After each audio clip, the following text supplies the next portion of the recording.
If you're just tuning in, we're talking right now with jack of all joyful trades, Cameron Messmer. I grew up in a magic shop. My dad opened a store when I was 13, and I was the only employee, so everything that came in, I had to learn. So I learned juggling and fire eating and glass walking and sideshow stuff and magic. I've owned an arcade, I've owned a candy store, I've owned a toy and game store, obviously the magic and the balloons and all that.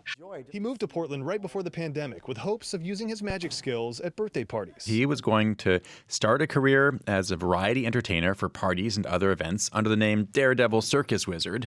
But there was one big problem with that plan, the timing, because he arrived shortly before the coronavirus did, meaning there were no parties or events. And then all the parties went away.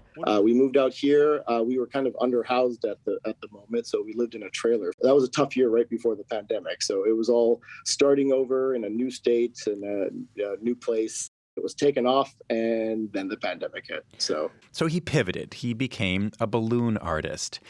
Artist now out of work because of the coronavirus is using his own yard as his canvas, and it's really brightening up the neighborhood, right? After the pandemic, I kind of went overboard.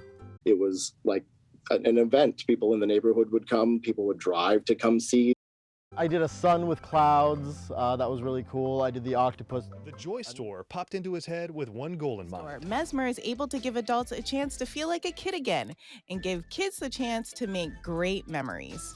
But that memory is going to spark something in that kid of creativity or joy or happiness that they can carry for the rest of their lives. They're not going to forget this. So that's really special to me.